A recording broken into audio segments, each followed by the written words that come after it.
baba ng panty itak dito. Ayan. Tapos pag sumuka ka, bababa ka. Ayan. Kung alam mong kita ka ng camera. Ready? Go. Okay naman po, hello po sa inyong lahat. Sasalukuyan po katatapos lang po na mag-shoot sa isa sa mga scenes sa Scandal. Hope abangan niyo po ito, napakaganda. Yun po. How about the character of Roberta? Ayun po, hindi niyo lang po abangan kung ano si Roberta sa kwentong to. Abangan niyo rin po kung ano yung mga gaganapan ni Roberta. Si Roberta po yung tipo ng babae na patatag, katnilisa na siya sa buhay at marunong po siya magpahalaga sa pagkakaibigan. What was the story all about? Nakafocus po ito sa pagkakaibigan at sa malalim na pagtingin sa pag-ibig. Oh, ayan na! May clue na! Abangan nyo yan! Okay. Speaking of jowa, kailan mo ba ipapakilala sa akin super bait daw na jowa na yan? Ako ay isang mapagmahal na tao sa gaganapin. Kay Anton, dahil mahal na mahal ko siya. Yun ang magiging kwento ko doon. Yun ang magiging... About kay Roberta, paano? Si Roberta ay isang mahusay na actress. Yan. Actress yan, magaling yan. Sobra. Nag-enjoy ako dyan, naging masaya ako dyan.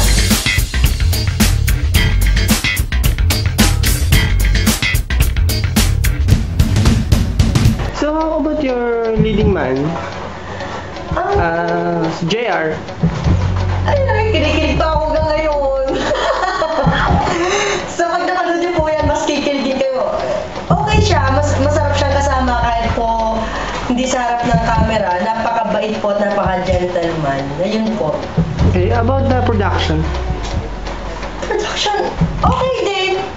Basta kung ano po magiging resulta ng movie to, utang po namin yung lahat sa kanila. Yung mabasa mo yun. Ayun. It's very impressive dahil iba yung storya niya eh.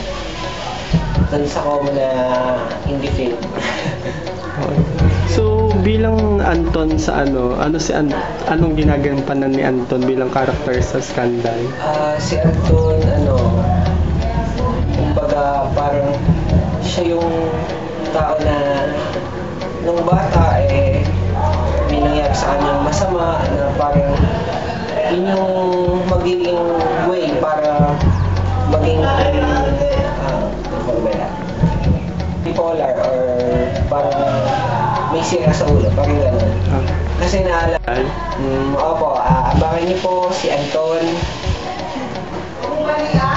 ang role ko bilang Anton sa movie na Scandal. Ito po, ang movie na to ay napakaganda at talagang tatatak sa puso ng mga manonood. Sabi mo sa story ng Scandal. Sa story ng Scandal, isa siya sa first time na nangyari sa akin na gumawa nito. Napaka-galing, nakapagaling ng story niya. Basta ma-appreciate niya. Hindi naman, madali lang. Medyo nahirapan din ako nung kahit minsan paulit-ulit na hindi matama ng ayos. Pero okay naman, nagawa ko naman lahat. Nakaya ko. Ayun po. Sa mga sumusuporta po, kahit po throughout the process ng paggagawa po namin ng indie film na to, maraming salamat po. Hindi po kayo magsasawang galingan ang pag-arte para po sa inyong lahat. Okay.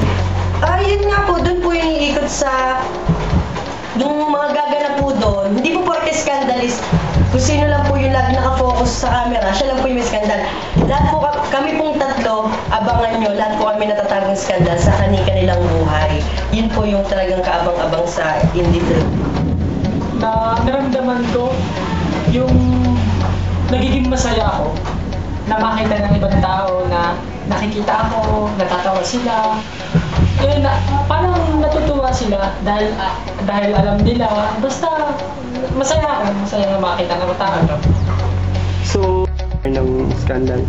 Mr. H, thank you so much for being the producer of Scandal movie. And kumbaga, it's worth it na yung pinroduce mo ay hindi mababaliwala. Okay. So, about the sa director? Direct. salamat sa opportunity dahil kami ang napili mo. Sa dami-dami niyang iba. Napakahusay niya po. Diyos ko. Ang director po namin talaga, oh my God, stuntman din. Diyan po makita, dumadapa siya nang di naasahan kasi kailangan para po mapaganda, para po sa ating mga manonood. Okay.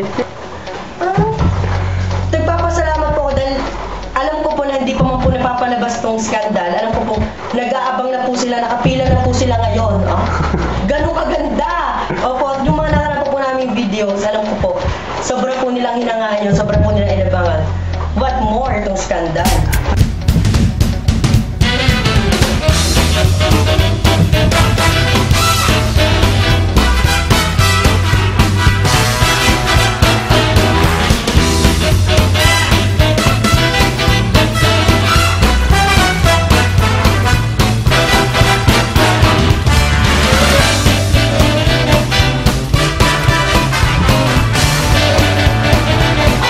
Abangan nyo sa November 2012 ngayon, taon, ang Scandal. Mapapanood nyo yan lahat sa YouTube, search by Philippines Gilbert Tamayo. Lahat nandun na. Salamat guys. Bye-bye. So please do watch our movie Scandal this coming November together with JR and Lee. And it's directed by Gilbert Tamayo.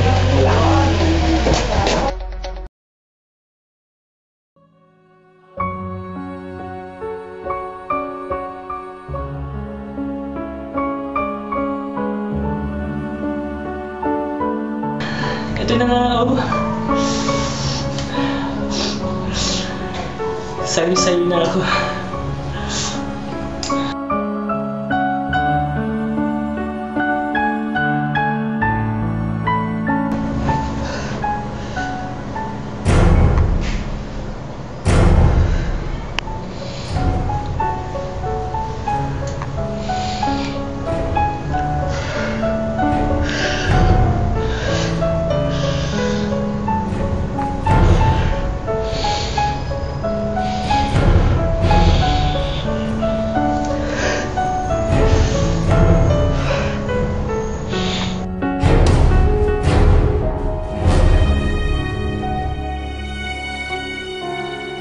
Diba?